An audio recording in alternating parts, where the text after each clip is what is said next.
18h30 sur Al-Oula, bonsoir et bienvenue dans ce nouveau rendez-vous d'information de la soirée. Voici ses principaux titres. À la plaine du Seis, un projet hydro-agricole transforme le quotidien des agriculteurs. La connexion du barrage des eaux exploitations de la région Fes-Meknès, un conduit d'environ 100 km qui insuffle dynamique et résilience à la filière agricole locale, mise à mal par le stress hydrique.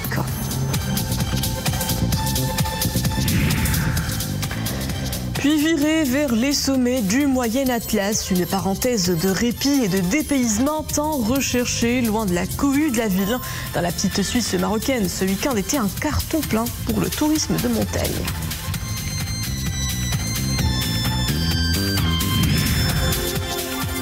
Du 7e art, enfin, à Rabat, les cinéphiles ont rendez-vous avec la deuxième édition du festival Ciné-Plage. L'événement s'invite jusqu'à la fin du mois sur les corniches de 6 villes à travers le royaume. Au programme, projections cinématographiques, performances artistiques et spectacles musicaux. Bonsoir, l'ouverture de ce journal avec le débrief de l'actualité marquante de la semaine et c'est comme tous les dimanches en compagnie de notre consultant, le professeur de droit et politologue Moustapha Sahimi. Bonsoir. Bonsoir.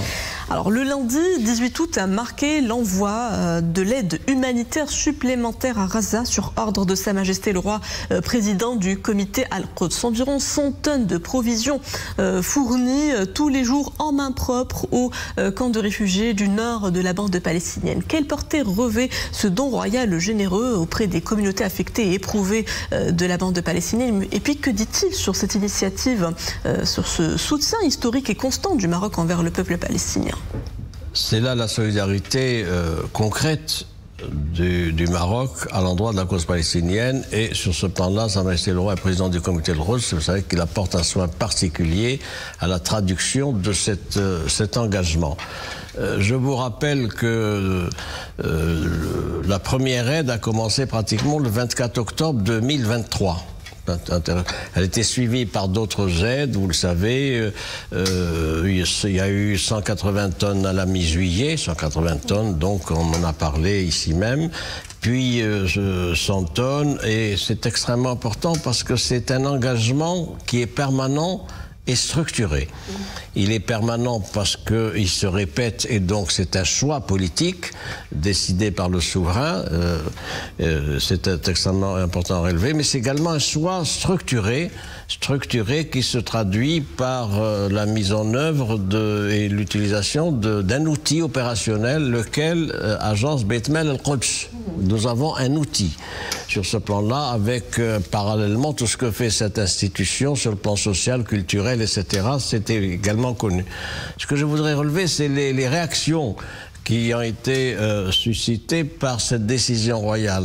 La réaction la plus significative, me semble-t-il, a été dès le lendemain celle du porte-parole du secrétaire général de l'ONU, Stéphane Dujarric. C'est inédit.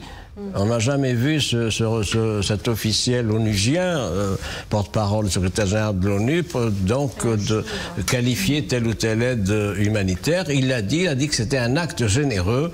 Ça a été également salué évidemment par le Conseil des ministres palestiniens, le Croissant Rouge palestinien, puis un certain nombre d'auteurs, de parlementaires et de think tanks africains, d'Amérique latine d'ailleurs, etc. Je crois que c'est important. Il faut y voir quoi? Il faut y voir l'expression d'une diplomatie humanitaire proactive, qui se distingue par un certain nombre de traits, dont celui d'être une action directe. C'est une action directe, et on a même parlé d'une prouesse logistique, parce que c'est pas facile dans le contexte de Gaza et de ce qu'il y a dans l'environnement de Gaza, de pouvoir acheminer une aide alimentaire directe en faveur des Gazaouis. C'est une approche également qui présente un autre trait, c'est une approche d'autonomie sans le concours et l'intermédiation de circuits multilatéraux opaques, compliqués, qui ne donnent pas les résultats escomptés. Puis ça traduit quoi? Ça traduit la crédibilité du Maroc, le statut de leadership du souverain, qui donc est un partenaire fiable, crédible et solidaire avec le peuple palestinien. Et à l'échelle nationale, le peuple marocain a célébré jeudi dernier la fête de la jeunesse qui coïncide cette année avec le 62e anniversaire de Sa Majesté le roi Mohamed VI. L'occasion de s'arrêter sur une vision royale dédiée aux jeunes générations et à la promotion de leurs conditions. Comment se traduit aujourd'hui cette sollicitude royale en termes de politique publique et de réformes orientées qui prennent en compte cette force motrice de la nation ? D'abord les chiffres, la population dite jeune, c'est à peu près 12 millions de jeunes, c'est 32% de la population totale. Donc voilà un potentiel extrêmement important. Le souci du souverain, depuis son accession au règne, voici donc 26 ans, c'est quoi? C'est de faire confiance à la jeunesse. Tous ces discours insistent sur le fait qu'il faut valoriser ce potentiel-là, il faut donner des opportunités à cette jeunesse qui est un capital exceptionnel du Maroc. Et à cette occasion-là, la célébration de cette jeunesse, c'est une occasion pour rendre hommage à une jeunesse qui n'est pas paresseuse, c'est une jeunesse créative, qui est connectée, qui est tournée vers le monde extérieur, avec en particulier la jeunesse de la diaspora marocaine des MRE. Alors, sur ce plan-là, elle se distingue comment? Elle se distingue ici, au-dedans au Maroc, par des projets locaux, des coopératives agricoles, des centaines et des centaines de start-up qui sont au top niveau, par des jeunes Marocains qui font montre de créativité et d'innovation. Et puis aussi la jeunesse organisée, regroupée autour de collectifs culturels, artistiques, etc. Alors il y a des projets, ça c'est la vision royale.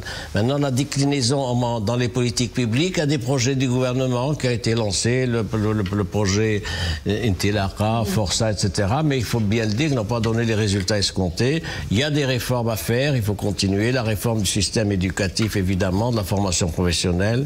J'ajoute l'amélioration de l'accès au financement. Et célébrer la jeunesse le 21 août de chaque année, c'est célébrer en même temps un acte politique fort, c'est-à-dire un investissement dans l'avenir du Maroc. Autre grand chantier de réforme qui trace sa voie dans le royaume, celui du système pénal.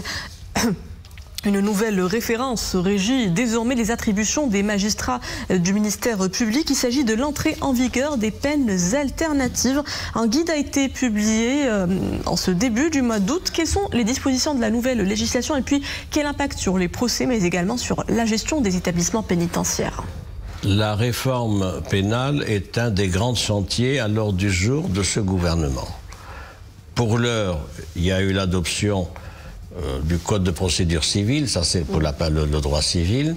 Il y a eu le dépôt, donc voici un mois, au niveau de la Chambre des représentants du projet de code de procédure pénale, donc qui fait l'objet d'une adoption en première lecture. Il doit passer ensuite à la Chambre des conseillers et qui est un texte qui n'est pas consensuel. Il fait l'objet, vous savez, de fortes critiques de la part notamment des associations régionales marocaines du barreau sur ce plan-là. Il y a eu beaucoup de manifestations, donc c'est un texte qui est problématique et qui est clivant. On va voir ce que ça va donner au niveau de l'élaboration et de la délibération du Parlement. Ensuite, maintenant, dans cette réforme globale pénale, le gouvernement et le ministre a extrait, si je puis dire, des textes particuliers pour ce qui est des peines alternatives, en attendant que le projet de réforme du code pénal revienne devant le Parlement. Ça aussi, ça sera l'occasion d'un grand débat.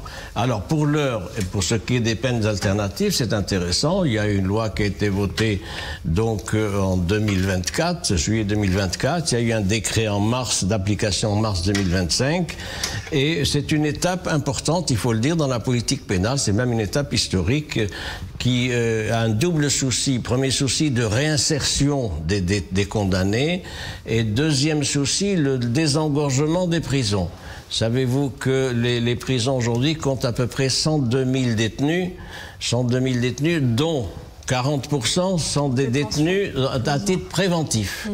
C'est un taux extrêmement élevé et d'ailleurs, sur ce plan-là, il y a un débat pour réduire ça. Donc le fait qu'il y ait des peines alternatives permet de désengorger donc les prisons, de mettre fin à une surpopulation carcérale. Il n'y a que 64 000 à 65 000 places de prison et on a donc, je l'ai dit, une population carcérale de 102 000 à peu près. Donc voilà les effets. Alors ça a d'autres effets, ça se traduit par quoi, concrètement? Ça se traduit par 4 aspects. Premier aspect, c'est évidemment le fait que il y a ce qu'on appelle la possibilité, pour ceux qui vont être éligibles à ces peines alternatives, d'effectuer un travail d'intérêt général. D'intérêt général auprès de qui? Auprès des administrations, auprès des associations, également auprès des lieux de culte. Le volume horaire de ces travaux, de ce travail d'intérêt général varie, il est entre 40 à 3600 heures. La règle de calcul, c'est que 3 heures de travail d'intérêt général équivalent à 1 jour de prison. Donc c'est facile à calculer. Il y a un deuxième type qu'il faut noter, c'est la surveillance électronique avec le bracelet électronique. Le bracelet électronique, c'est qui permet également de la restriction des déplacements. L'avantage du bracelet électronique, c'est que ça permet le suivi donc du détenu, de l'ex-détenu bénéficiant de la peine alternative. Troisième type intéressant, c'est la restriction des droits et des mesures pour ce qui est des bénéficiaires de ces mesures alternatives. Alors, ils sont souvent astreints, ils peuvent être astreints à des soins, également à une politique de réinsertion. Ils peuvent être assignés à résidence, c'est pour ça que j'ai parlé de restriction des droits. On peut également leur recommander, les contraindre à des traitements thérapeutiques et à des mesures éducatives. Et puis, quatrième type, c'est l'amende forfaitaire qui avait fait beaucoup de débats à l'époque, vous savez. L'amende forfaitaire est dans une fourchette entre 100 dirhams et 2000 dirhams. Pourquoi cette fourchette? Suivant la capacité financière du détenu bénéficiant des mesures donc alternatives. Et c'est lié également au préjudice subi. Préjudice subi. Alors, il y a des détenus qui ne sont pas éligibles. C'était ça votre question. Ça ne concerne que les condamnés qui ont fait l'objet de peines de prison de moins de 5 ans ferme. 5 ans, moins 5 ans ferme, et qui ne sont pas récidivistes, parce qu'on estime que les récidivistes n'ont pas bénéficié de cela. Et alors, sont exclus quand même, il faut le dire, un certain nombre de crimes graves, terrorisme, corruption et crimes financiers graves, violence sexuelle grave, homicide, trafic de drogue, violence grave, etc. Donc un texte important, une avancée, et il faut le relever. Je vous remercie, professeur Mustafa Sahimi, pour ces précisions. Merci à vous. Parlons à présent agriculture et direction la plaine de Saïs, cette zone agricole stratégique du centre-nord du pays où malheureusement les ressources en eau ne cessent de se raréfier. Afin de préserver durablement sa nappe phréatique et renforcer la résilience de ses agriculteurs face au stress hydrique, la région bénéficie d'un ambitieux projet hydro-agricole. Il s'agit du réseau d'irrigation du périmètre. Mis en service en juillet dernier, il permet d'alimenter les terres agricoles de la région face Meknès par les eaux du barrage Mdez. Une autoroute sur environ 100 km de conduite lancée par le ministère de tutelle avec le soutien financier de la Banque européenne pour la reconstruction et le développement. C'est un reportage d'Abdelhamid Jebran, Ayoub Chebli, Hamza Sayeh et Iman Abou.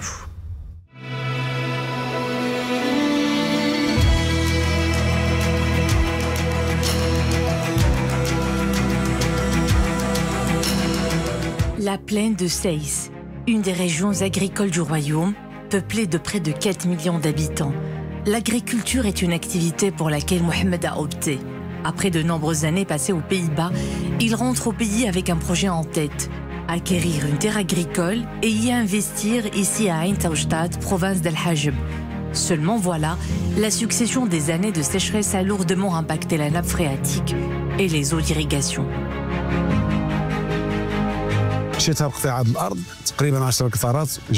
J'ai acheté ce lot de terre il y a quelques années de cela. Il s'étale sur une superficie d'à peu près 10 hectares que j'ai bien équipée grâce au soutien de l'État. J'ai opté pour la filière arboricole, plus précisément le pêcher. Au début, je n'avais pas de difficulté à irriguer les champs, mais ces dernières années, j'ai creusé 2 puits supplémentaires pour pouvoir assurer l'eau d'irrigation. La sécheresse a beaucoup impacté la nappe phréatique qui se réduit à vue d'œil.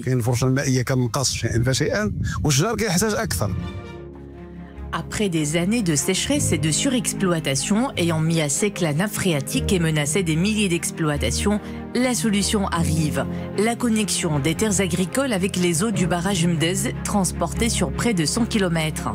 Un tournant historique, la promesse d'une seconde vie et la fin d'une longue attente pour les agriculteurs de la plaine qui voyaient leurs terres dépérir. هذا المشروع اللي جا باش يعوض واحد العجز مائي ديال الفرشه المائيه ديال سايس اللي كيتقدر بحوالي. Ce projet répond à un déficit hydrique estimé à 100 millions de mètres cubes par an. Il nous permettra d'apporter environ 120 millions de mètres cubes par an à partir des eaux superficielles du barrage Mdez pour pallier au déficit qu'accusent les eaux souterraines au niveau de la région et donc réduire l'impact des années de sécheresse. اللي كتعرف واحد المشكل ديال العجز المائي نظرا لتوالي سنوات الجفاف. Sur le terrain, les résultats sont tangibles et font des heureux. Parmi eux, Fatiha, une agricultrice qui ne recule devant rien. Avoir une terre agricole était un rêve devenu réalité. Comme les autres professionnels de la terre de la région, elle aussi bénéficie de ce projet hydro-agricole.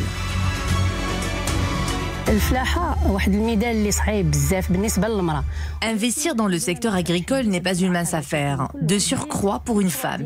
Mais j'ai pu surmonter tous les obstacles. J'ai démarré à zéro. J'ai commencé à cultiver des oignons et des pommes de terre avant d'élargir mon activité aux arbres fruitiers.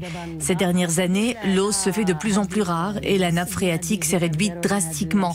Mais grâce au projet du barrage Mdez, les choses vont pour le mieux et de nouvelles perspectives s'ouvrent aux agriculteurs qui ont longtemps pâti de cette situation. Un souffle d'espoir pour des terres en souffrance. Cette infrastructure est une première au Maroc, avec l'objectif d'irriguer à terme 30 000 hectares et mettre fin à l'usage anarchique des ressources souterraines. Dans le reste de l'actualité, les éléments de la Sûreté nationale de l'aéroport international Mohamed V de Casablanca ont interpellé un ressortissant turc faisant l'objet d'un mandat d'arrêt international émis par les autorités judiciaires allemandes. Le mis en cause, âgé de 43 ans, a été appréhendé immédiatement à son arrivée à bord d'un vol en provenance de la Turquie. L'opération de pointage dans la base de données de l'Interpol a révélé qu'il fait l'objet d'une notice rouge émise par la justice allemande pour son implication présumée dans une affaire de trafic de cocaïne. Actualité au Moyen-Orient, Gaza officiellement frappée par la famine. Selon l'ONU, 500 000 personnes se trouvent dans un état catastrophique selon les experts onusiens. Une situation qui, je cite, aurait pu être évitée sans l'obstruction systématique d'Israël. Accuse à Genève le chef des opérations humanitaires des Nations Unies, Tom Fletcher. Une grave crise humanitaire qui se confirme donc à Gazaville et ses environs. Elle devrait s'étendre au gouvernorat de Deir el-Balah et Khan Younes d'ici fin septembre, alerte l'organisme onusien. C'est la première fois qu'une famine soit confirmée officiellement au Moyen-Orient. L'Europe en surchauffe. Une sévère canicule traverse depuis 2 semaines l'Espagne. L'agence météorologique espagnole fait état du 8 au 17 août de la vague de chaleur la plus intense jamais enregistrée dans le pays depuis au moins 1950. Un épisode intense qui a favorisé d'énormes incendies de forêt, détruisant plus de 400 000 hectares entre l'Espagne et son voisin portugais. Plus de 1100 décès auraient été attribués à ces températures historiques. Retour chez nous et parlons football. Billets des qualifications aux demi-finales en poche. Les Lions de l'Atlas locaux se sont envolés à Kampala, la capitale ougandaise, où ils se mesureront aux Sénégalais pour une place en finale. Ce choc au sommet entre Lions mettra aux prises les 2 derniers vainqueurs du CHAN. Plus qu'un match entre favoris et anciens champions, cette demi-finale Maroc-Sénégal promet une véritable opposition de style. À suivre donc mardi à 18h30.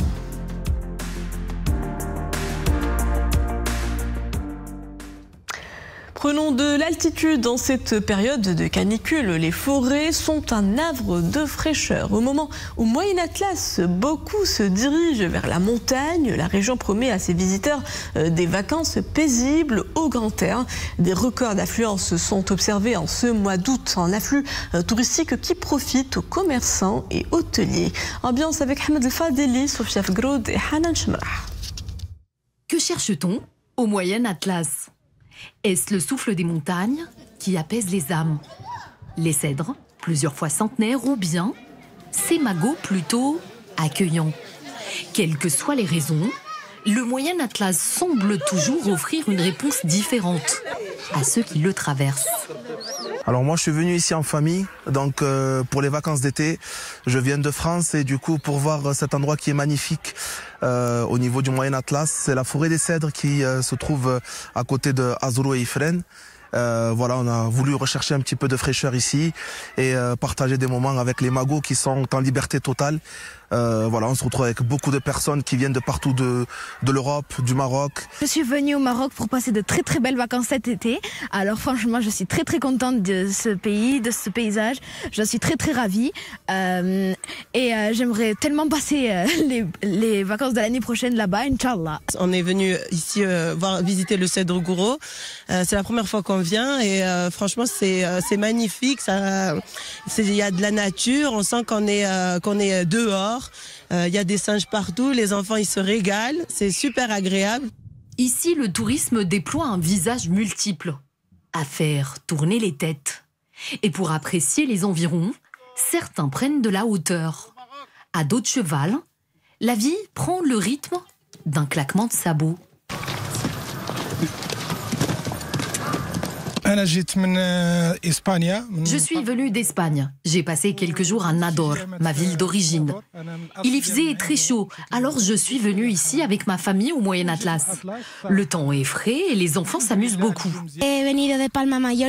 Je suis venue de Palma de Majorque. Mes grands-parents vivent ici. J'aime ce cheval.